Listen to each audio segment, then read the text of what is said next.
Selanjutnya acara ini saya akan serahkan kepada moderator kita, Dr. Ismet Jenal Effendi, MSN. Waktu dipersilakan. Silakan Kang Ismet. Ya, terima kasih Mbak Ana. Hatur nuhun. Sami-sami. Salam sehat semuanya. Assalamualaikum warahmatullahi wabarakatuh. Waalaikumsalam. Ya, hari ini saya diberi tugas ya oleh panitia untuk menjadi moderator presentasi dari Pak Opan, maestro lukis kaca. Sebelum melangkah ke acara berikutnya, izinkan saya untuk membacakan CV Pak Opan. Mungkin panitia bisa share screen sebelumnya ya. Ya, ini guru saya ya, Pak Opan ini. Izinkan saya untuk membacanya. Pak Opan lahir di Cirebon 9 Mei 1967 gitu ya. Saya 1976. Balik. Masih di bulan beda 1 bulan nih, Bro. Pak Opan. Pendidikan di IAIN, S1-nya IAIN Sunan Gunung Jati Cirebon. Fakultas Tarbiyah jurusan Tadris tahun 93 ya. Lalu pendidikan S2 di Unpad, Fakultas Sastra jurusan Filologi tahun 2010 ya. Pendidikan S3 di Unpad juga, Fakultas Ilmu Budaya jurusan Filologi juga. Pernah mendapat kesempatan joint research atau postdoctoral di Hebrew University di Israel 2019. Wah, ini luar biasa ya. Dan studi banding dengan National University di Singapura di tahun 2019. Sekarang aktif sebagai anggota Dewan Pakar Senawangi atau Sekretaris Nasional Wayang Indonesia. Anggota ahli cagar budaya Kabupaten Cirebon, dan juga menjabat sebagai PNS di Kementerian Agama Kabupaten Cirebon. Juga menjabat sebagai Ketua Tim Peneliti Ahli Cagar Budaya Kabupaten Cirebon, dan sebagai dosen aktif Filologi IAIN Syekh Nurjati Cirebon. Dikenal juga sebagai budayawan Cirebon dan ahli filologi. Ahli naskah kuno nih yang saya tahu Pak Opan ini ya. Dan populer sebagai seniman lukis kaca Cirebon. Nah ini hari ini kita akan mendengarkan paparan beliau ya, presentasi beliau tentang seni kekayaan seni khas Nusantara yaitu lukis kaca ya. Seperti apa konsep-konsepnya, seperti apa filosofi-filosofinya gitu. Mungkin teknik dan mediumnya juga bisa dikenalkan oleh Pak Opan ke audiens saat ini. Mungkin langsung ke presentasi aja. Pak Opan, silahkan. Iya. Terima kasih Kang Ismet atas kesempatan yang diberikan. Assalamualaikum warahmatullahi wabarakatuh. Alhamdulillahirabbil alamin. Wassalatu wassalamu ala asrofil anbiya'i wal mursalin wa ala alihi washabbihi ajmain amma ba'du. Terima kasih yang saya hormati Profesor Setiawan Sabana, guru dan pembimbing saya di S3. Mbak Ana, makasih. Teh Rini yang suka membantu, dan Mas Fadli yang sering mengingatkan, Pak Diki dan Pak Hilman, dan juga yang lainnya. Terima kasih. Mohon dibantu untuk PowerPoint-nya hari ini.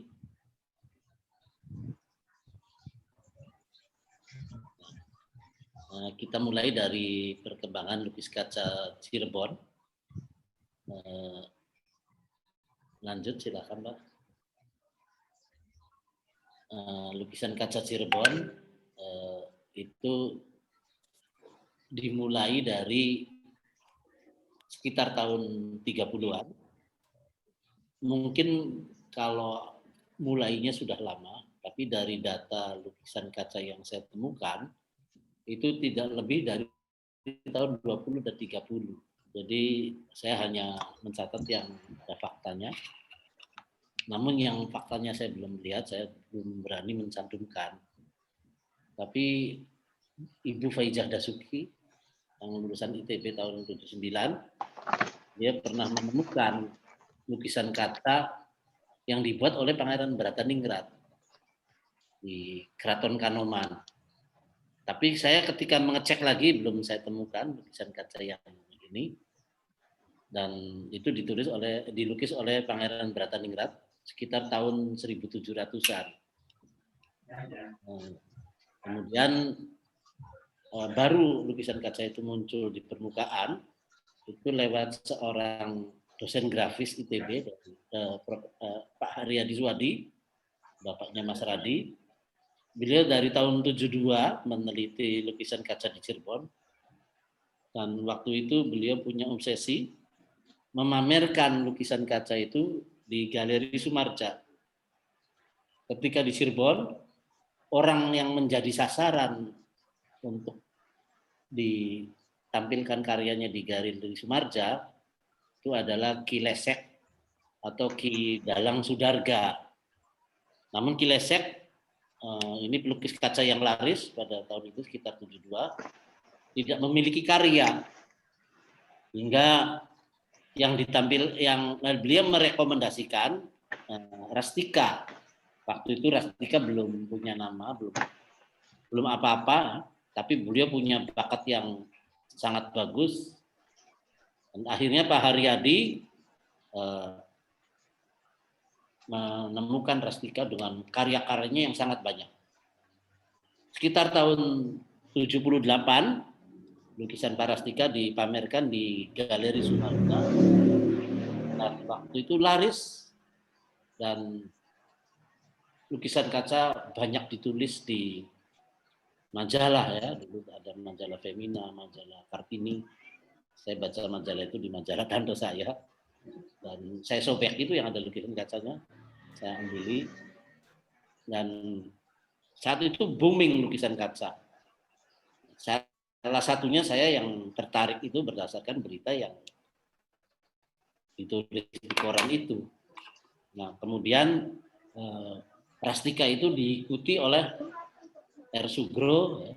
Ini ini Mbak, yang dilanjut ini PowerPoint-nya. Yang ke fase pertama.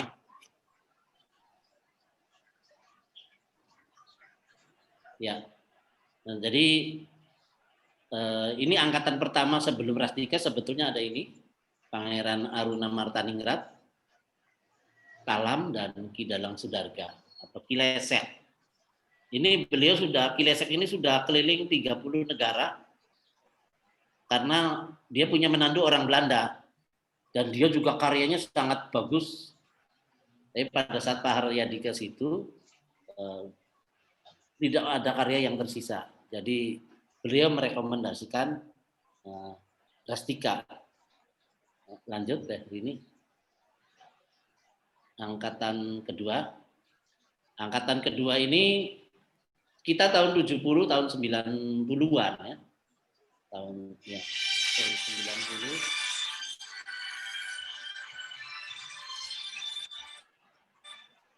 Nah, ini angkatan kedua tahun 1970 sampai tahun 90. Ini ada Raden Sugro, Umbara Wijaya Kusuma, dan ada Raden Said, Pak Sugiri, Pangeran Yusuf Denda Barata, dan Haji Winta. Ini semua masih ada karya-karyanya. Kemudian Pak Rastika kesuksesannya itu diikuti oleh seniman-seniman sesudahnya. Lanjut dari ini. Ya, angkatan ketiga. Nah, ini di karya Rastika itu diikuti oleh Sumbar Priantosunu atau Toto Sunu.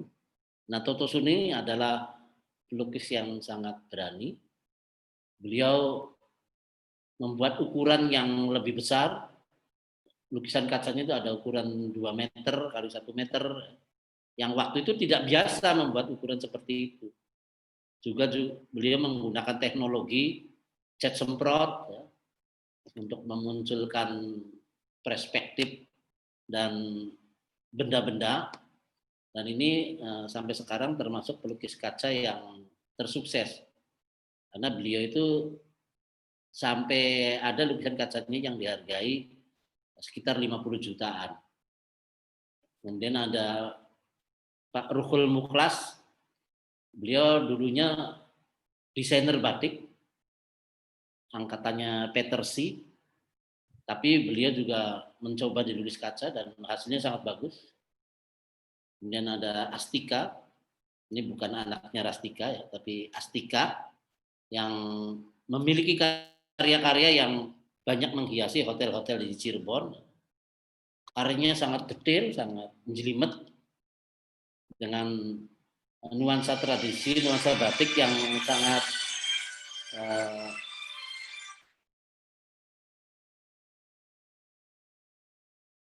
sangat kental ya.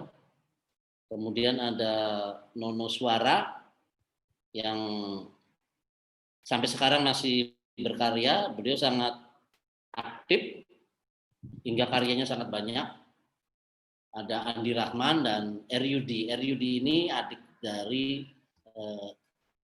Astika. Lanjut dari ini.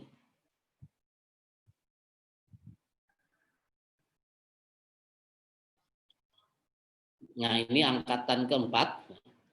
Angkatan keempat itu sekitar tahun 88 dan sampai tahun 2010-an aktif berkaryanya. Ini salah satunya adalah Rafan S. Hasim. Ini kebetulan Rafan S. Hasim itu saya. Ya, dulu kalau di lukisan namanya Rafan S. Hasim. Kemudian ada Fendi, ada Bahenda. Bahendi ini kakak beradik. Kemudian ada Arles Sutardi dan ada Kasnan. Nah, Kasnan ini sudah almarhum, walaupun dia usianya waktu itu masih sekitar 40 tahun. Nah, pada masa angkatan keempat ini ditandai dengan munculnya pelukis-pelukis wanita, seperti Satina, itu istrinya Astika. Kemudian Sairi, itu istrinya Eryudi. Awalnya sih membantu suaminya, tapi kemudian mereka juga ikut berkarya. Kemudian ada Sumiati, itu istrinya Kasnan. Ada Deci, istri dari Dedi Sukardi. Dan Eci itu adiknya dari Deci. Dan ini Astika ini selain seorang pelukis kaca, dia juga seorang guru yang baik. Dia punya 2 istri yang semuanya dididik jadi pelukis kaca. Yang saya bingung kalau dua-duanya dapat proyek terus ya sering berselisih ya. Jadi perselisihan seniman yang dilandasi oleh ini apa? Keluarga. Nah, lanjut dari ini. Nah, ini kalau di Cirebon ini lukisan kaca itu tahapannya seperti ini. Ini persis seperti tahapan dalam membuat batik. Yang pertama membuat sketsa. Sketsanya itu dibuat di kertas kalkir. Mengapa dibuat di kertas kalkir? Karena kalau ada tulisannya, kalau pesannya kaligrafi, itu kalau tidak dikalkir itu nanti bisa terbalik. Kemudian sketsa setelah dibuat itu dijiplak di atas kaca. Jadi kacanya taruh di atas sketsa. Nah, nanti baru itu dilukis. Kemudian objek utama dari dan kaca tadi itu dibuat detailnya, diberi arsiran, diberi cecekan, diberi sawudan kalau dalam istilah pembatikan. Nah, kemudian setelah objek detailnya itu dibuat, baru disungging atau diberi warna. Dan setelah itu ada background.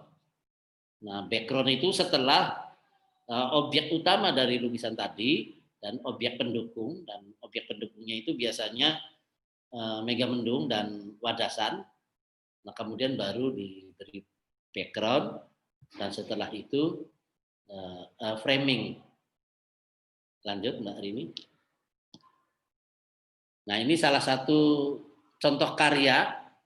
Ini Banteng Windu yang ini diambil dari surat Al-Mu'minun. Afa hasibtum aina makuntum afala tubsirun. Ini disebutnya Banteng Windu. Kalau di Cirebon secara keseluruhan motif ini sering disebut dengan seraban. Serabat itu mingser saknya abad atau perubahan dari abad Islam dan sebelum abad Islam ke Islam. Makanya ini ada hewan mitologi Hindu, kemudian ada kaligrafi. Tapi ini serabat ini bukan cuma memiliki fungsi estetika, tapi memiliki fungsi jimat juga. Ini memiliki fungsi ajaib dan goib, Profesor. Ini kalau membuat ini harus diisi dulu. Lanjut deh ini. Nah ini kaligrafi wayang. Nah ini biasanya orang-orang dari desa Gegesik, yang keluarga Parastika, Kusdono, yang Islami, ya, mereka selain penggemar wayang juga memiliki semangat Islami. Jadi wayangnya dibuat kaligrafi. Ini kaligrafi Togog. Lanjut dari ini. Nah ini namanya Gedong Jinen. Nah ini dibuat di Keraton Keprabonan. Menurut Pangeran Hilman, motif Gedong Jinem ini yang membuat itu Pangeran Kusumawaninggyun. Dan Pangeran Kusumawaninggyun itu bapak dari Pangeran Brataningrat yang ditulis di skripsi Ibu Faijah Dasuki.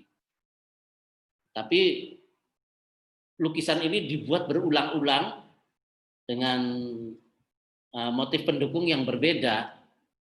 Jenis megamendung yang di atas, kemudian ini megamendung ya, megamendung ini ya. Ini variasinya kalau dibuat berulang-ulang ini biasanya dibedakan. Nah, kemudian ada wadasan ya, ini dibuat berulang-ulang. Tapi ini pandan ya, pandan ini namanya pandan wangi. Ini tetap yang motif nggak boleh diganti. Sebab ini terkait maknanya dengan wadasan. Wadasan itu artinya iman seseorang itu harus sekuat wadas atau sekuat karang. Ini analogi, dan kalau orang imannya sudah kuat, tentu tidak bisa dilihat dengan mata iman seseorang apa kuat atau tidak, apa bagus apa tidak, tapi dilihat dari amal solehnya. Makin tinggi amal soleh seseorang, berarti itu cerminan dari iman. Nah ini makanya pandan wangi itu aminus solihah, amal yang baik. Lanjut Mbak Rini. Nah ini wayang ini biasanya orang-orang Gegesik yang membuat wayang. Ini tokoh Batara Guru. Tapi wayang ini yang sekarang bukan buatan Gegesik, tapi ini buatan murid saya namanya Dodi Yulianto. Lanjut ya. Ini buatan Pak Rastika. Jadi lukisan Karno Tanding. Jadi Gatot Kaca dengan Karna. Tapi yang sering dibuat orang itu sisi Karna naik kereta. Tapi ini Pak Rastika membuat juga Gatot Kaca yang dikendarai keretanya oleh saiznya itu Emban Biang. Jadi Biang Durga yang jadi saiznya. Nah, karena perangnya pada malam hari, makanya ini sebagai penandanya Gatot Kacanya bawa obor. Ini dibuat oleh pelukis kaca terkenal yang bernama Rastika. Dan ini juga membuat saya terinspirasi untuk mencari buku pedomannya. Karena kalau menurut Pak Rastika, lukisan kaca terutama yang wayang itu harus melihat pedomannya. Nah, pedomannya itu naskah Brahmakawi Perang Jaya. Kebetulan saya atas petunjuk beliau menemukan naskah itu. Nah, ada 3 naskah dan ini menginspirasi saya untuk menulis disertasi. Yang kebetulan pembinanya adalah Prof. Setiawan Sabana. Lanjut ya ini. Nah ini lukisan Trusmi. Ini yang membuat ini pelukis wanita tadi yang namanya Sairi. ini wanita Mbak Ana yang membuat ya. Tidak kalah bagusnya dengan buatan laki-laki. Ini Sunyaragi, penampilan gua Sunyaragi, karena yang membuat pemandangan landscape ini adalah pembatik, makanya spiritnya itu dibuat dalam bentuk batik. Jadi lanskap tapi dalam bentuk batik. Ini selain di kaca juga ada di kain. Ini judulnya Sunyaragen atau Gua Sunyaragi. Lanjut deh. Oh, ini banyak sebetulnya contoh-contoh yang ada, tapi mungkin hanya itu yang bisa saya sampaikan. Mohon maaf, bila itu walhidayah. Assalamualaikum warahmatullahi wabarakatuh. Waalaikumsalam warahmatullahi wabarakatuh. Terima kasih Pak Opan atas penjelasan tadi sekilas sejarah ya. Sejarah tentang lukis kaca. Kalau saya simpulkan sih memang ini syarat dengan ajaran-ajaran Islam ya Pak Opan ya. Lukis kaca itu. Dan paduan dengan konsep-konsep wayang. Jadi antara wayang, ajaran Islam, dan seni rupa mungkin itu padu padannya. Mungkin saatnya sesi tanya jawab ya. Ini ada yang bertanya. Punten Kang Ije. Ya, kenapa? Masuk ke sesi tanya jawab, mungkin bisa ditanya dulu pendapat dari Pak Wawan atau Pak Didin dan Pak Dikin. Oh. Terima kasih banyak. Siap. Terima kasih. Udah diingatkan. Sebelum sesi tanya jawab, silakan mungkin ada pendapat atau komen dari Pak Prof. Setiawan Sabana, Pak Didin, sama Pak Diki ya, silakan.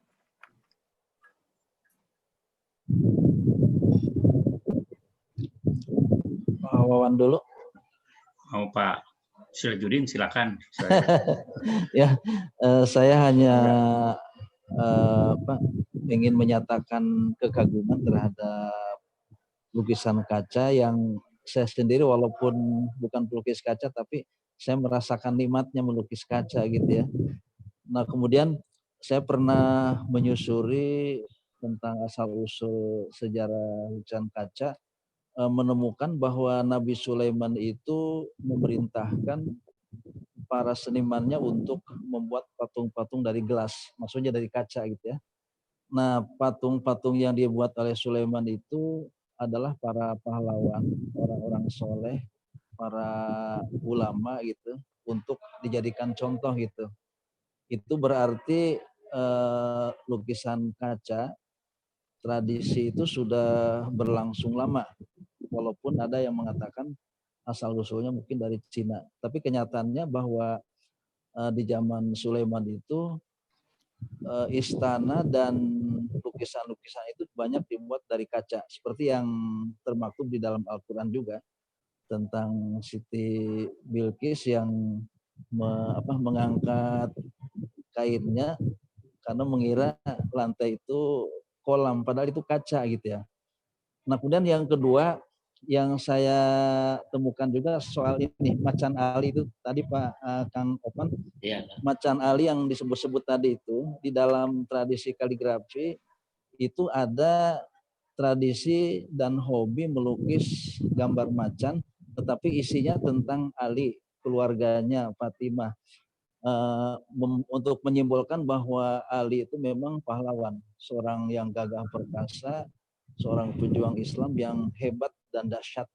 Bahkan ini di kalangan Persia pun, orang-orang Iran masa Islam, itu Ali itu diagungkan. Saya sendiri pernah ke Iran, dan di mana-mana ada ungkapan-ungkapan yang mengagungkan Ali itu. Termasuk di pintu-pintu itu ada tulisan, Ana Madinatul Ilmi wa Aliyun Babuha. Aku adalah kota ilmu, Ali adalah pintunya. Nah jadi saya teringat ke sana, rupanya dalam tradisi wayang pun yang namanya Macan Ali itu jadi jadi satu bagian yang jadi bab khusus itu ya. Nah, kemudian yang ketiga pada tahun 60-an dulu waktu saya masih anak-anak, itu di mana-mana saya menemukan lukisan gambar buruk dari kaca. Itu tahun 60-an. hampir di setiap rumah tuh buruk tuh ada. Di Palembang dimanapun ada gitu. Nah, kemudian yang ingin saya ketahui itu lebih lanjut, apakah sekarang itu lukisan kaca masih eksis ya di tengah pertarungan lukisan dengan media-media lain gitu ya. Apalagi sekarang kan serba komputer gitu ya. Apakah lukisan kaca itu masih hidup betul? Ya tentu kita berharap supaya terus hidup gitu ya. Saya kira itu saja yang jadi kesan saya itu. Makasih, Pak Irfan. Ya, makasih Pak Sirajudin. Ini infonya menarik banget. Saya dulu belajar kaligrafi dari bukunya Pak Sirajudin. Luar biasa bisa ketemu Pak. Makasih.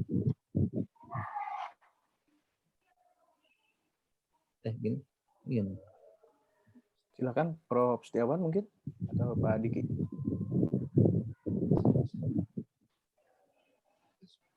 Bisa kedengaran?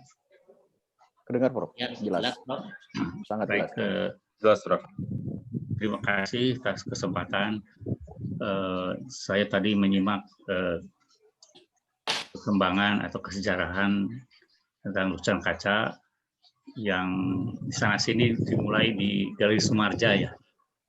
Satu kesempatan saya ingat waktu itu tiba-tiba karena ada pameran lukisan kaca di sana dan ya baru gitu ya untuk seni rupa waktu itu di ITB dan kebaruan itu ada lukisan pada kaca, di balik kaca gitu kan.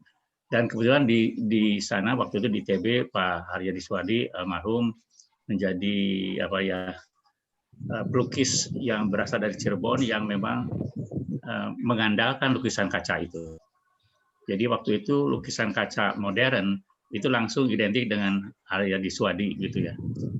Nah, suatu hari saya pernah pergi ke Cirebon dengan almarhum Pak Haryadi, lalu saya ingat mengunjungi rumahnya Pak Sartika ya. Ya. Rastika dan saya diperlihatkan berbagai karya yang dibuat oleh Pak Rastika dan saya semakin kenal dengan lukisan kaca dan semakin terkesan, terkagum gitu pada para pelukis yang Cirebon yang kemudian fokus pada lukisan kaca itu. Dan lukisan kaca itu jelas salah satu identitas dari kesenian kebudayaan di Cirebon yang sampai sekarang saya masih anggap ajaib dan goib. Ajaib dan goib. Saya masih terus memegang hari ini tentang ajaib dan goib itu dan insya Allah kami Pak Opan dan saya minta untuk Pak Opan dan saya diminta oleh satu komunitas untuk berbicara tentang Cirebon. Insya Allah tanggal 16 November ini. Kalau dalam poster itu kalau saya ke Cirebon itu sebagai pelancong gitu ya. Jadi sekedar mengetahui kalau Pak Opan kan sebagai pelaku, sebagai orang Cirebon bahkan kuncen Cirebon gitu ya. Jalan-jalan kemarin ke sana ini tidak ada yang tidak kenal Pak Opan. Kemanapun kami pergi, langsung ini Pak Opan. Jadi inilah yang Cirebon identik Pak Opan identik dengan Cirebon. Jadi itu buat saya menarik dan ya insya Allah kami akan berbicara tentang saya sebagai pelancong Cirebon dan Pak Opan sebagai pelaku di Cirebon, orang Cirebon. Nanti kami akan bertukar pikiran di dalam forum yang dilaksanakan oleh CBN, Cinta Budaya Nusantara. Nah, itu adalah komentar saya. Terima kasih, Pak Opan, Pak Ismet. Terima kasih, Prof. Ternuhun, Prof. Berikutnya mungkin Pak Diki ya. Dari ini. Assalamualaikum. Ya, silakan Pak. Oh, makasih banyak. Saya malah merasa terhormat diberikan kesempatan untuk berbicara di forum yang sangat buat saya sesuatu yang sangat mengagumkan, karena bisa dikatakan saya ya produk masyarakat urban gitu ya, yang terlambat mengetahui begitu banyak karya-karya seni rupa kita yang berawal dari kekuatan atau geliat para seniman tradisi. Itu yang membuat saya sangat surprise sekali ketika ketemu dengan Pak Opan pada saat ke Cirebon kemarin. Ternyata saya selama ini terlambat, karena selama ini saya merasa bahwa kiblat saya itu berorientasi pada masyarakat desain-desain yang khususnya dari luar, tapi ternyata dengan karya-karya tradisi kita malah sebetulnya punya kekuatan, itu punya sesuatu yang membuat kita bisa berbeda ketika bersanding dengan karya-karya desain atau seni rupa dari bahasa lain. Tentunya ini membuat kita bersemangat untuk menggali kembali berbagai seni yang muncul dari masyarakat komunitas masyarakat yang mempertahankan tradisi melukis dengan cara mereka. Ya, seperti mungkin kalau di Bandung di Jelekong mungkin rekan-rekan sudah tahu bagaimana mereka dengan taat memelihara tradisi melukis mereka, sehingga muncullah kemudian gaya seni rupa Jelekong seperti itu. Mudah-mudahan itu juga akan memunculkan kembali atau mengangkat kembali seni rupa yang berlandaskan komunitas atau tradisi masyarakat kita yang selama ini mungkin belum tergali. Ya. Khusus buat yang seni lukis kaca, itu buat saya suatu kekayaan yang sangat tidak ada harganya, Pak Opan dan bapak-bapak semua di sini, karena itu membuat kita bisa berbangga kepada dunia bahwa dari kita bisa memunculkan sebuah medium rupa ya, mungkin yang di tempat lain ada mungkin, tapi kalau buat kita sih tidak se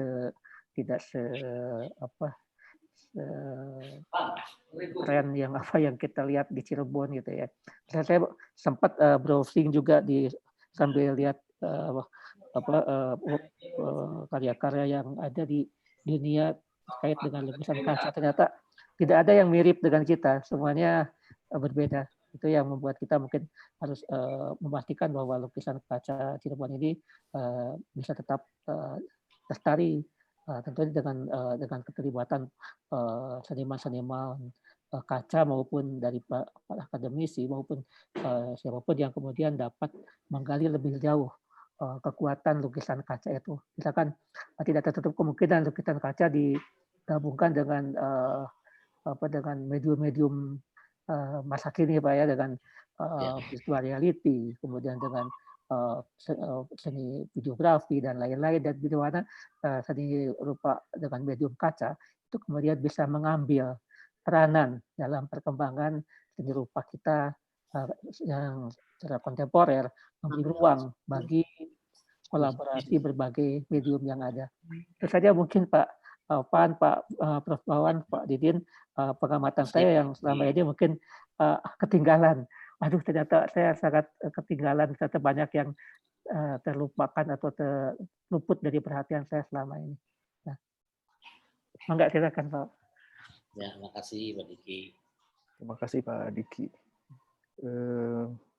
Mungkin saatnya ke sesi tanya jawab ya, Teh Rini, udah bisa atau?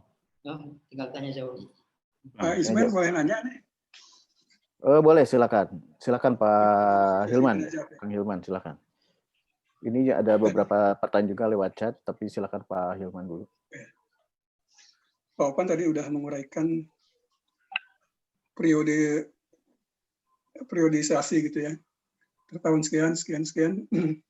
Itu apakah menunjukkan regenerasi secara fisik orang ke orang gitu ya, atau menunjukkan perubahan gaya, Pak?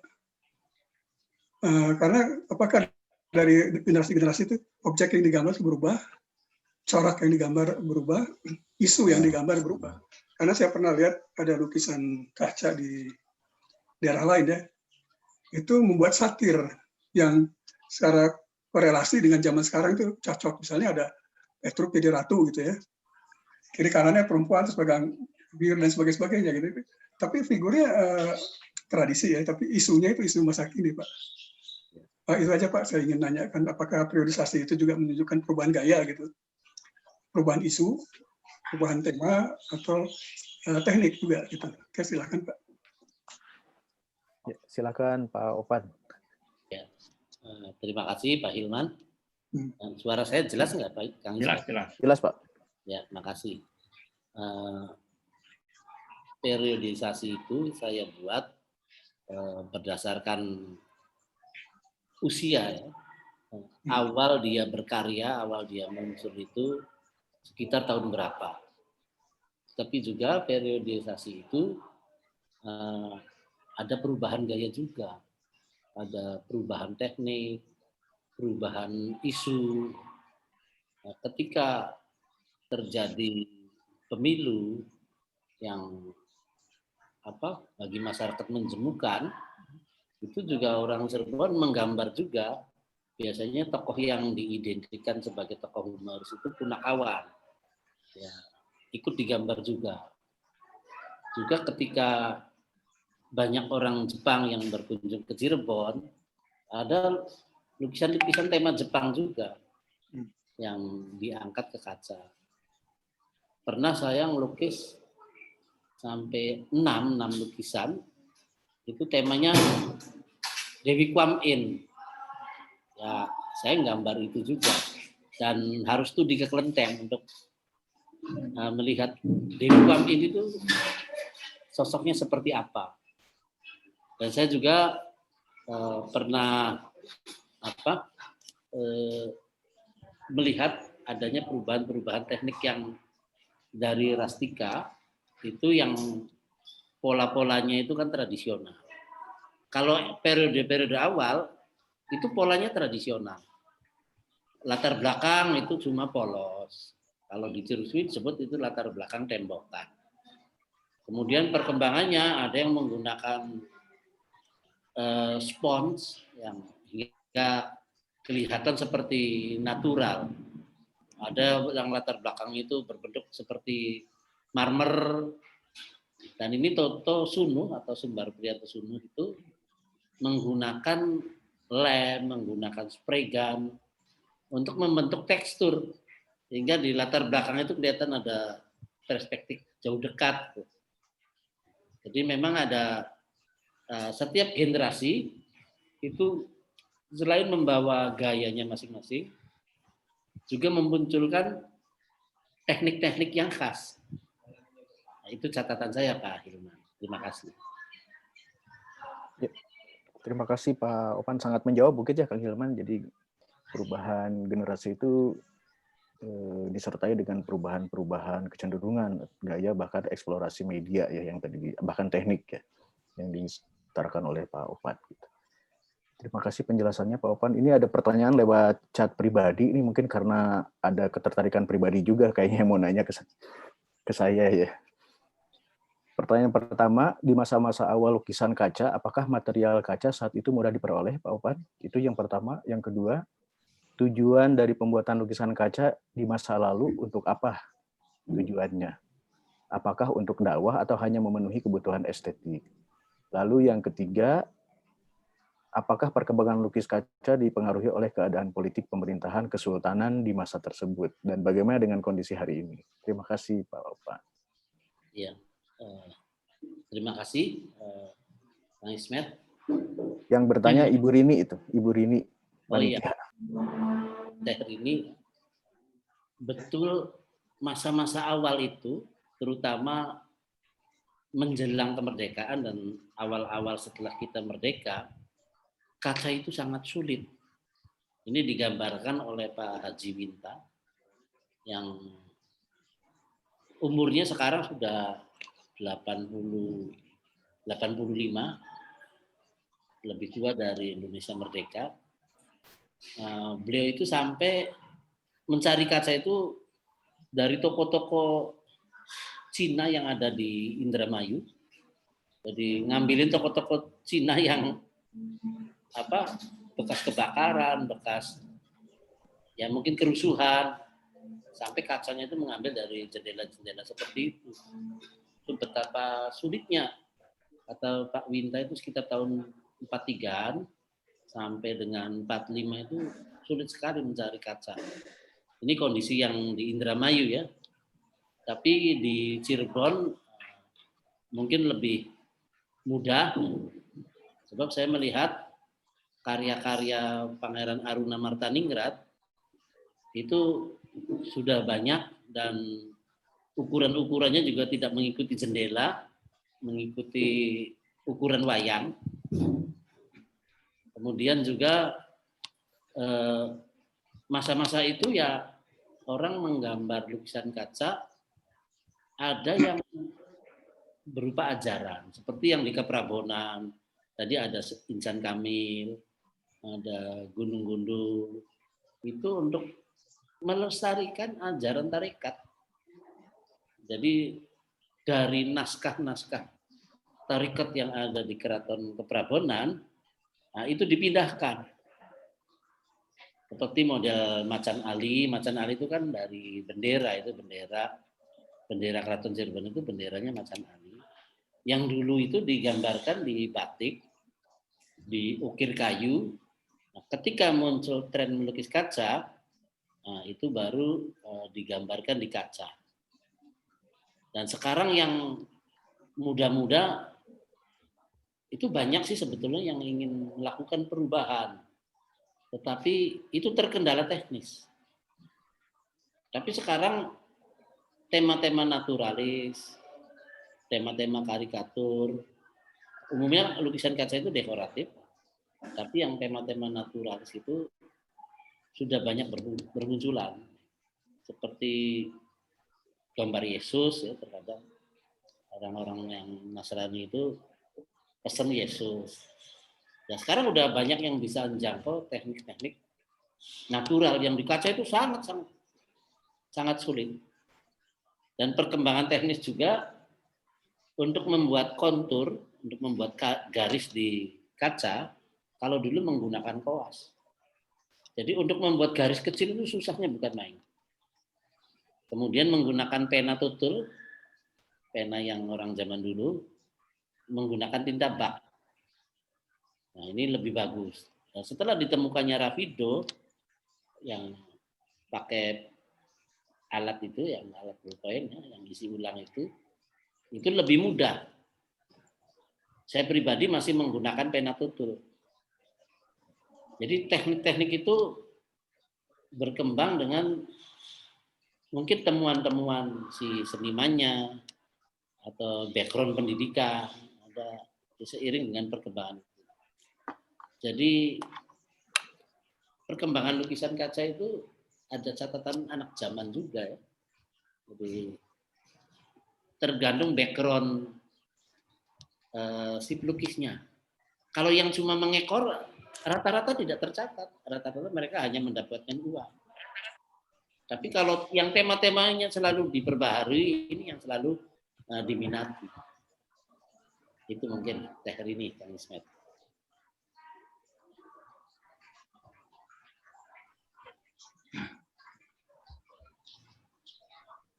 Mungkin ada pertanyaan berikutnya Pak Opan yang tadi belum dijawab mungkin.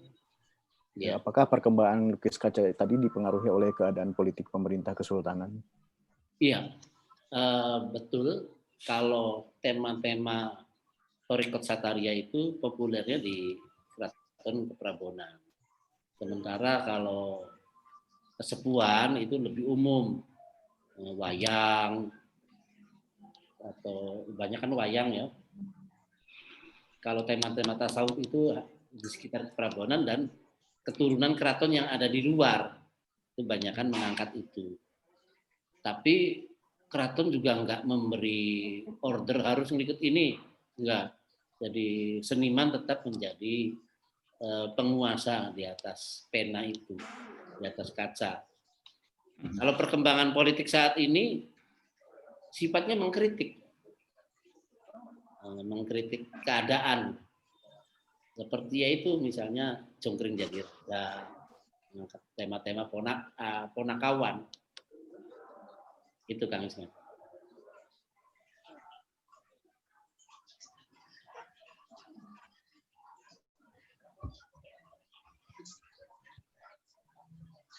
Ya,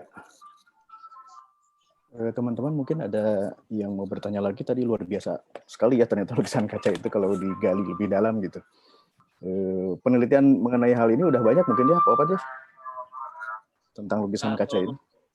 ITB itu sudah beberapa kali ya. Ya. Saya banyak belajar dari penelitian ITB justru. Oh gitu. Mulai dari Pak Mamanur, terus Pak Kuswa Budiono, Ibu Paijah Dasuki, belajar dari itu. Sebelum saya ketemu Prof. Setiawan Sabana.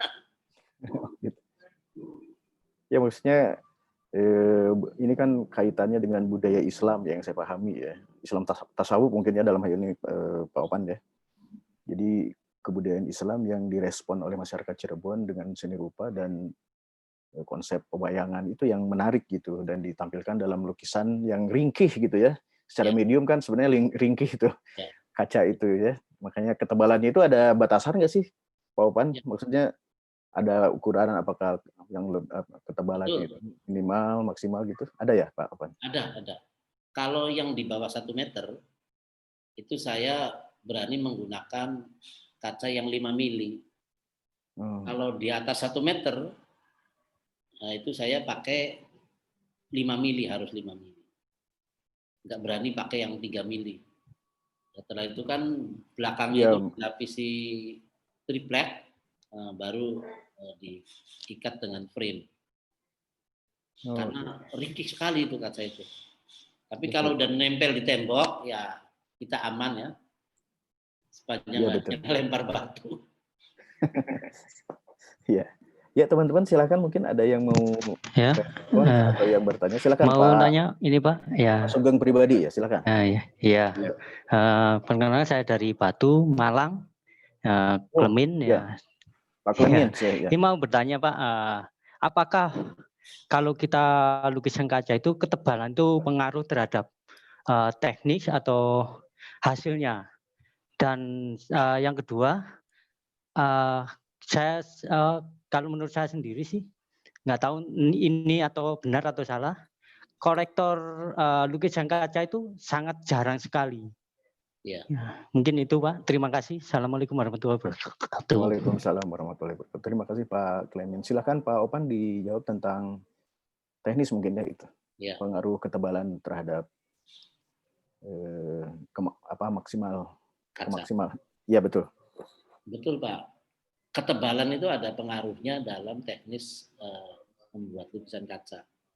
Kalau ketebalan kacanya itu makin tebal, mata kita itu agak terganggu juga dengan biasnya kaca. Apalagi kalau selain tebal juga panjang dan lebar. Nah, cara kita melukis juga itu harus hati-hati banget. Apalagi kalau kita menyungging, kita harus perlu penyangga. Saya sampai hampir seperti orang tiduran kalau melukis di kacanya yang lebar. Dan betul kolektor lukis kaca itu mungkin belum terlalu banyak ya. Kalau Pak Rastika itu kolektornya Pak Budiarjo yang mantan Menteri Penerangan, itu yang fanatik. Kalau Pak Toto juga dulu wali kota yang suka lukisan Pak Toto. Jadi memang sangat sedikit. Makanya ya untung masih bertahan. Dan kondisi sekarang ya mungkin tidak terlalu bagus untuk lukisan kaca ya. Saya sendiri lebih banyak membuat sket untuk membuat tabungan. Barangkali ada yang pemesannya nanti sketnya sudah siap. Mungkin itu Kang Ismet. Pak Moderator dari Pekanbaru, Pak Moderator. Oh silakan Pak Ahmad Syafruddin. Tadi udah terjawab ya Pak Clemens ya. Silakan Pak Ahmad Syafruddin. Ya terima kasih. Baik. Assalamualaikum warahmatullahi wabarakatuh. Baik. Warahmatullahi wabarakatuh. Pak Opat, Tadi sudah saya juga menyimak dari awal. Perkenalkan, saya memang asli dari Jepara, dan saya bergulat dengan kayu jati, dengan kaligrafi, dan sekarang memang banyak berkecimpung di MTQ, Musabaqah Tilawatil Quran, bidang kaligrafi bersama Pak Didin Sirojudin. Nah, yang perlu saya sampaikan ini apresiasi pertama. Apresiasi bahwa media kaca ini sebetulnya dari dulu sudah ada, cuman memang secara kajian kontemporer ini memang di teman-teman ataupun penggiat kaligrafi di Musabaqah Tilawatil Quran ini sangat sedikit yang tersentuh di situ. Mungkin bisa kita mungkin mengusulkan ini ada kombinasi baru dengan bahasa kaligrafi kontemporer yang sekarang dikembangkan di per MTQ-an, ini juga bisa menjadi peluang. Kita giatkan seniman kaca dengan unsur-unsur kaligrafi yang ini saya pikir juga akan menjadi satu terobosan baru. Nah, saya ingin minta tanggapan dari Pak Ipan tadi tentang masalah pengkombinasian dengan media kaca dengan kaligrafi yang memang saat ini tahun demi tahun itu terus bergeliat. Makanya sekarang sudah masuk ke lukisan kontemporer dengan memadukan kaligrafi. Ini kan satu syiar Islam yang saya tahu semacam itu. Saya pikir itu Pak Moderator. Terima kasih Mas Ize untuk saran dan mungkin pertanyaan kepada Pak Ipat tentang tanggapan untuk kombinasi itu kaca dengan kaligrafi yang memang betul-betul saat ini sangat marak sekali. Terima kasih. Ya, terima kasih Pak Ahmad Syafruddin. Silakan Pak Opan, mungkin bisa langsung di. Makasih Pak Ahmad Syafruddin. Ya. Tadi masukannya sangat bagus ya, luar biasa. Nah, selama ini orang kalau melukis kaligrafi itu bentuknya kaligrafi tradisional ya, tidak menggunakan font. Iya. Nah, saya sendiri sudah mulai menggunakan font ya, walaupun itu sumbernya kebanyakan dari Pak Sirajudin ya, dari SMP saya banyak baca bukunya beliau dan bahkan saya meniru cara membuatnya, ini sangat membantu sekali. Dan kalau ada kolaborasi antara ukiran dengan kaligrafi di kaca itu sangat luar biasa ya. Saya sendiri kalau membuat lukisan kaca, saya pernah dipeseni oleh Pak Dani Setiawan waktu itu, coba buat gedung pakuan untuk di rumah dinas saya. Nah, saya pakai kacanya 3 meter kali 180. Nah, ini sangat susah sekali cara melukisnya. Kemudian saya variasikan dengan ukiran. Kita kebetulan di Cirebon punya ukiran motif Pajajaran. Bingkainya saya buat khusus, kayunya juga saya cari yang tua, yang bekas bongkaran rumah zaman dulu. Dan itu luar biasa ya. Itu, makasih Pak Ahmad idenya. Iya, terima kasih Pak Opan. Nah, ini semakin berkembang gitu ya, kalau memang konteksnya dari syiar keislaman gitu, lewat karya seni gitu. Berikutnya ada pertanyaan dari Ibu Ira Adriati ini. Assalamualaikum Pak Opan. Apakah ada perempuan senimannya atau tidak? Tadi sebenarnya udah dipaparkan oleh Pak Opan ya lewat PowerPoint tadi. Mungkin Ibu Ira mungkin lebih meminta penjelasan tentang pengaruhnya seniman, atau mungkin apakah sejauh mana pengaruh seniman lukis kaca dalam perkembangannya, mungkin Pak Opan seperti itu. Ya, makasih Bu Ira. Di Cirebon seniman lukis perempuan juga ada ya, seperti yang saya sebutkan tadi. Ya, awalnya mereka itu membantu suaminya. Sama seperti tradisi batik, itu yang perempuan itu membantu suaminya. Nah, biasanya ngereng-reng kan, kalau perempuan itu lebih sabar. Jadi di Cirebon itu tadi yang pelukis yang 4 itu memang perempuan ya, tapi lebih membantu suaminya. Mereka juga ada sih usaha-usaha untuk membuat motif sendiri, menciptakan kreasi baru. Tapi sekarang karena lukis kaca ya kurang begitu berkembang, jadi yang generasi muda ini agak seret perkembangannya, apalagi yang perempuan. Nah, kalau kita tularkan ke mahasiswi, siswa-siswa SMA, saya lihat mereka nggak kalah semangatnya untuk melukis kaca. Dan kalau mahasiswi seni rupa tentu ide-idenya akan luar biasa. Itu Kang Ismet, Bu Ira, terima kasih. Ya, terima kasih Pak Opan. Jadi tetap ada gitu ya seniman perempuan, meskipun awalnya memang ikut-ikut suami ya tadi yang dijelaskan. Tapi mudah-mudahan ke depan kan ada mahasiswi seni rupa gitu yang memang mengembangkan konteks seni lukis kaca ini dengan pemahaman atau paradigma yang baru yang seni rupa kontemporer gitu. Itu mungkin harapan kita semua ya ke depannya. Ya teman-teman silakan, mungkin ada yang mau bertanya lagi. Kalau nggak ada masa moderator yang nanya gitu kan, itu nggak boleh gitu, itu kaci. Tapi saya penasaran Pak Opan, saya penasaran ini satu. Itu lukis kaca itu kan kebalik ya kalau kita bikin ya. Saya pernah membuatnya dan memang itu setengah mati ya, susah karena itu bukan kepiawaian saya juga gitu. Itu kan ada kebalik, jadi apa yang kita gambar itu yang dilihat itu adalah yang sebaliknya gitu ya. Mirror gitu. Itu seperti konsepnya wayang kulit ya. Apa yang disajikan adalah yang ditampilkan di depan, sebenarnya bayangannya itu yang dipresentasikan.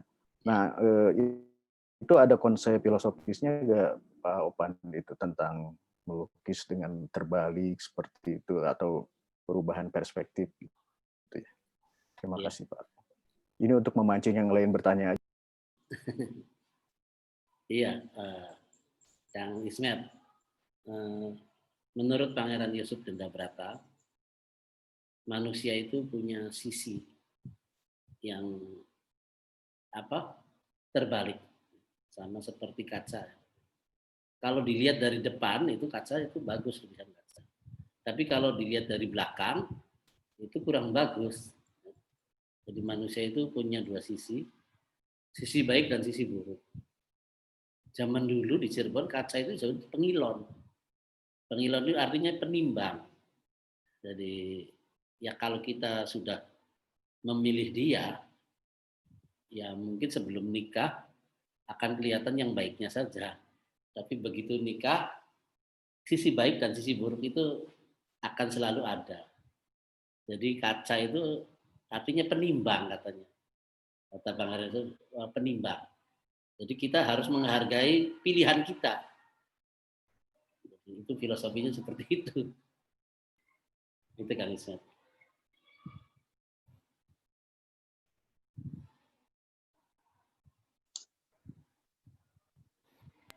Ya luar biasa ya, saya baru tahu balik. Kenapa nggak langsung aja misalnya gitu ya, tapi memang ternyata filosofinya seperti itu ya. Sangat jero kata orang berudah.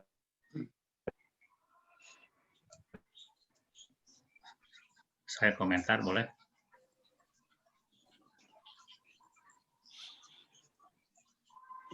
Gimana ini makna? Prof, mangga Prof. Ya, menarik, semakin tertarik pada lukisan kaca dan semakin tertarik pada penggalian tentang seni atau budaya Cirebon ya, yang buat saya satu label saja, ajaib dan goib. Jadi saya terus pegang saya membayangkan Pak Ismet itu melukis dengan lukisan kaca itu, coronanya itu. Jadi itu kan akan lebih lebih punya karakter yang yang ajaib dan goib. Ini kan sekarang itu lukisan kaca, jadi glass painting. Tapi sekarang itu ada plexiglass gitu ya, yang akrilik ya, betul Prof. Akrilik itu bagaimana secara teknis, secara estetis, secara filosofi tadi boleh atau nggak boleh atau gimana? Sebab Pak Rudi yang kemarin bicara tentang tahu itu ya, dia tuh pelukis itu mulai pelukis kaca, tapi lama-lama pelukis akrilik. Dan saya kebetulan punya lukisannya yang cukup besar, ya, tapi dari akrilik. Dan itu bagaimana popularitasnya di kalangan pelukis kaca Cirebon? Gimana? Itu aja. Nah, silakan Pak Opan. Itu mengubah konsep atau filosofinya nggak gitu ya dengan medium baru itu gitu. Silakan Pak Opan. Ya, menarik sekali itu Prof. Saya kenal dengan, kalau di sini sebutnya akrilik. Ya, ya. Itu sekitar tahun 90-an. Sisi baiknya itu bisa tahan pecah. Kalau kita nggak pecah. Tapi sisi buruknya harganya mahal, Prof. Harga bahannya itu ya bagi pelukis kaca Cirebon umumnya nggak menjangkau. Jadi kalau kaca yang kita tahun 90-an, kaca yang seukuran triplek itu sekitar nggak nyampe 100 saat itu. Tapi kalau akrilik itu sudah 300.000. Kemudian sisi buruknya lagi, itu kalau dihapus itu tidak bersih 100%. Kalau kita misalnya berbuat salah, nggak suka warna tadi. Kan kalau dihapus dengan silet. Bersihkan dengan silet. Atau dengan thinner, dengan M3 kalau susah. Kalau kaca bisa bersih. Nah kalau akrilik itu kusam-kusamnya itu sulit dihilangkan. Mungkin kita belum menemukan zat kimia untuk itu ya. Kalau disilet itu nanti akan ada goresan-goresan. Tapi yang paling memukul itu harganya yang kita nggak kejangkau. Nggak kejangkau dengan nanti harga jualnya. Bahannya aja udah sangat mahal ya. Makanya di Cirebon tidak begitu populer, Prof. Karena mungkin mahal itu. Oke. Ya, ya. Menarik. Saya tuh boleh komen dikit lagi ya. Ini di luar lukisan kaca. Silakan, Prof. Pak Opan memang sebab bisa ya. Saya anggap salah satunya lukisan kaca. Dengan pengetahuannya dan pengalaman prakteknya yang panjang juga ya. Kemudian saya pernah dalam satu forum yang lain dengan Pak Opan itu, yaitu di forum Pak Komar ketika saya diminta berbicara tentang ajaib dan gaib, tapi Pak Opan itu dengan satu orang lagi, itu berbicara tentang rajah dan serabat. Itu menarik gitu ya. Jadi bagaimana rajah, bagaimana serabat itu menjadi juga bagian dari fenomena keunikan Cirebon ya. Dan waktu itu muncul satu orang tokoh perempuan ya, namanya Nyi apa begitu, lupa saya. Itu bisa membuat rajah, terutama rajah, dan raja itu punya kekuatan mistis katakanlah yang hebat sekali. Malah disampaikan katanya bisa juga meredakan corona ini. Cuman harganya mahal sekali. Kira-kira begitu. Jadi ternyata Pak Opan juga, kalau saya boleh bongkar sedikit siapa Pak Opan sebetulnya, juga katanya pernah mengerjakan raja-raja itu ketika ada pesanan. Jadi saya tambahkan Pak Opan bukannya lukisan kaca, bukan hanya apa gitu, tapi juga membuat rajah, nggak tahu kalau serabat ya, tapi ya itu menarik. Jadi dimensi lain sisi yang lain dari Pak Opan yang saya ketahui, istilah saya kembali ajaib dan gaib. Itu saja. Terima kasih Prof komennya. Teman-teman mungkin ada lagi yang mau ditanyakan atau direspon, silakan. Ini sifatnya diskusi ya, jadi Pak Subelo, silakan. Silakan Pak. Ya, makasih. Kemarin saya sempat itu tertarik sekali ya dengan lukisan kaca. Itu saya kembangkan di Batu, itu ada semacam perkumpulan forum anak Batu. Itu sama Karang Taruna. Di situ saya mengelola tentang desa wisata, yaitu saya bikin desa wisata kampung ekologi. Nah, untuk memberikan edukasi terhadap anak-anak ini tadi, bagaimana kreativitas anak ini bisa tumbuh di bidang seni. Akhirnya saya mencoba untuk membuat ini workshop tentang lukisan kaca. Tapi dengan pola yang sangat sederhana sekali, yang mereka awalnya tidak bisa melukis kaca, dalam sekejap dia langsung bisa melukis kaca. Ini yang saya perlu tanyakan itu tentang teknis. Nah, saya mencoba untuk ngeprint itu apa? Sebuah foto atau gambar. Setelah itu saya taruh di atasnya kaca, di bawahnya kaca. Nah, baru langsung kita hanya menirukan atau mengisi warna yang sesuai dengan foto atau print-printan yang ada di situ, entah landscape, entah apa. Nah, itu kalau menurut di teknis atau filosofis tentang lukisan kaca, itu benar atau salah? Nah, ini karena untuk pola pengembangan. Bagaimana sih lukisan kaca ini bisa berkembang dan bisa siapapun melakukan supaya lukisan kaca ini tidak musnah.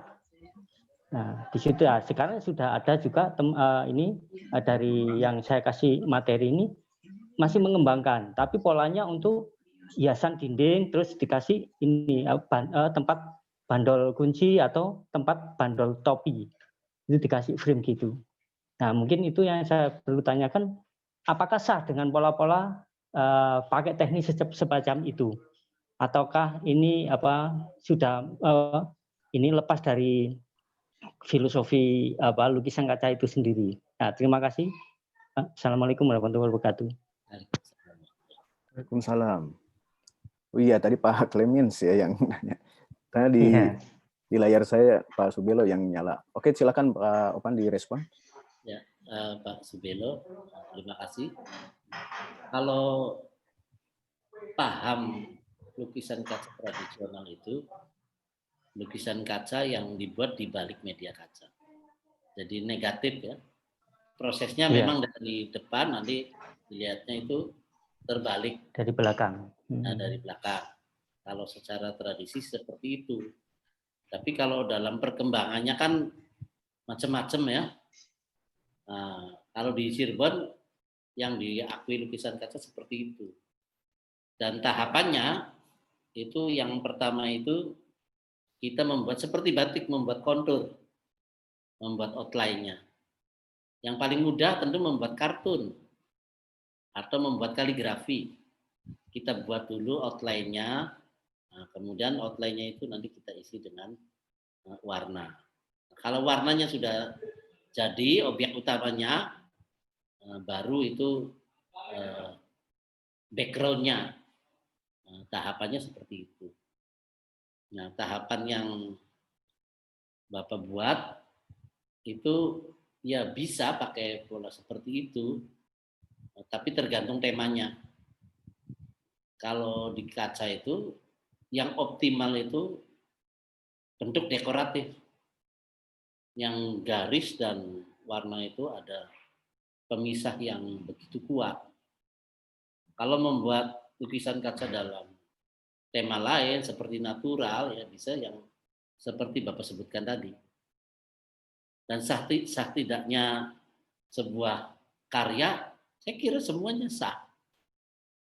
Nah, cuma kalau untuk kita membuat cara-cara dekoratif, yaitu seperti tradisi yang ada di Cirebon. Terima kasih. Iya, terima kasih Pak Opan penjelasannya. Ya, Begitu mungkin ya Pak Clemens ya. Jadi Ya, sah-sah terima aja kasih. gitu. Ya. Kalau Oke, terima kalau gitu kasih. aja untuk Ya, pengembangan. ya, ya. Ya. Teman-teman, mungkin saya kasih kesempatan satu orang lagi bertanya, ya. Silakan. Karena waktu juga sangat terbatas. Apakah masih ada yang mau ditanyakan? Boleh Pak Hilman, terakhir. Ya, ya. Silakan, Kak. Apakah serabat itu ada kaitannya dengan tugra, Pak? Kaligrafi yang secara nggak langsung menggambarkan hewan juga gitu ya. Kemudian, apakah itu ada pengaruh dari Sulaiman gitu ya? Atau dia berdiri sendiri, peralihan dari Hindu ke Islam, Pak? Oke, gitu aja, Pak. Terima kasih. Silakan, Pak Opan. Ya, terima kasih Pak Hilman. Nah, kalau sepemahaman saya, serabat itu yaitu yang transisi dari Hindu ke Islam.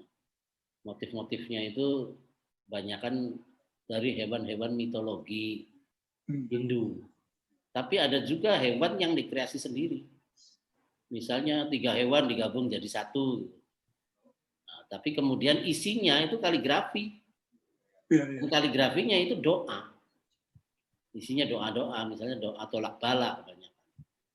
Yang kalau lukisan itu ditaruh di ruang tamu atau di pintu, itu akan menolak doa, akan menolak hal-hal yang gaib. Nah, sedangkan doa-doanya itu bisa diambil dari beberapa ayat-ayat di Al-Quran, atau dari hadis, atau dari doa-doa yang dianggap mustajabah. Nah, terkait dengan serabat sendiri, itu kalau kita lihat di kitab Mujarobat Birobil Kabir, nah, itu ada riwayat serabat itu, yaitu makhluk ciptaan Allah yang di kitab Mujarobat Birobil Kabir itu disebut Rihul Ahmar. Jadi angin merah. Angin merah ini pernah dipertemukan Allah dengan Nabi Sulaiman. Dan Nabi Sulaiman itu nanti bertanya kepada Rihul Ahmar, Anda siapa? Apa fungsinya Anda? Nah, saya Rihul Ahmar. Saya ini sumber segala macam penyakit. Sekaligus saya juga obatnya. Nah, Nabi Sulaiman juga itu diberitahu kalau nanti ada yang keserang Rihul Ahmar, doanya ini. Nah, ini doa-doa itu yang kebanyakan ditulis dalam motif-motif serabat itu. Saya kira hubungannya itu, Pak Hilman. Kalau dari maksud saya hubungan sama tugranya Timur Tengah, Pak. Kan ada genre kaligrafi ya, yang membentuk figur tapi diisi juga dengan tulisan gitu kan. Iya. Itu ada pengaruh atau enggak? Atau berdiri sendiri gitu? Kalau pengaruh khotnya sih tidak ada. Jadi khotnya itu kalau yang dibuat oleh Pak Sirojudin kan itu yang standar, yang bagus ya, kaidah-kaidah yang ada di Timur Tengah. Tapi di sini mungkin orang Cirebon punya keterbatasan pengetahuan terhadap khot-khot Timur Tengah. Jadi khotnya tuh bikin sendiri. Oh iya, gaya sendiri. Iya, apa itu? Pak Sirojudin yang bisa itu yang jawab. Jadi khotnya tuh seenaknya sendiri. Itu Pak Hilman. Oh ya, oke. Cukup, Pak. Paham. Terima kasih. Iya, terima kasih penjelasannya Pak Opan. Sangat detail menurut saya sih itu ya. Dan itu memang butuh waktu lagi khusus spesifik membahas tentang hal itu ya. Saya pikir itu sangat menarik tuh tadi pertanyaan Pak Hilman yang terakhir ya.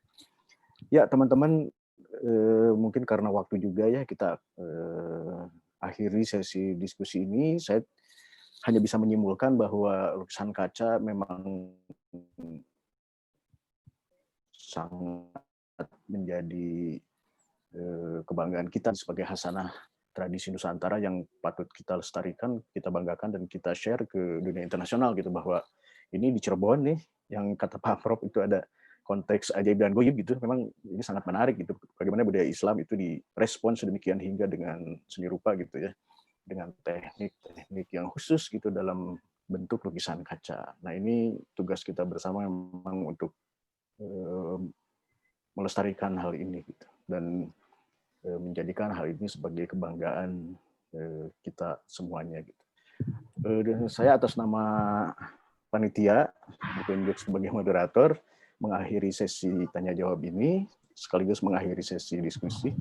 Saya kembalikan lagi acara kepada Mbak Ana. Silahkan Mbak Ana. Terima kasih. Terima kasih banyak Kang Ismet. Terima kasih banyak Pak Opan. Luar biasa. Jadi ingat dulu zaman dulu waktu S1 juga melukis di kaca. Jadi saya sangat suka sekali. Cuman ya kembali lagi itu memang susah sekali. Jadi penghargaan luar biasa untuk Pak Opan. Semoga generasi muda tertarik untuk melukis di atas kaca. Terima kasih Pak Opan, Kang Ismet. Selanjutnya adalah kita akan menyaksikan slide dari Teh Rini untuk workshop dan mungkin bukan workshop ya, kalau besok sih lecture lagi. Teh Rini punten. Ya. Ini adalah lecture-nya yang keempat. Nanti ada Dr. Juli Joyo Prambudi, Kidalang Dr. Wawan, dan Pak Sirajudin ya Pak, dan moderatornya ya, Pak. Dr. Nuning. Jadi ya, jangan lupa untuk hadir besok di waktu yang sama. Ya, terima kasih Teh Rini. Ya, terima kasih banyak. Seperti biasa sebelumnya Teh Rini bisa difoto.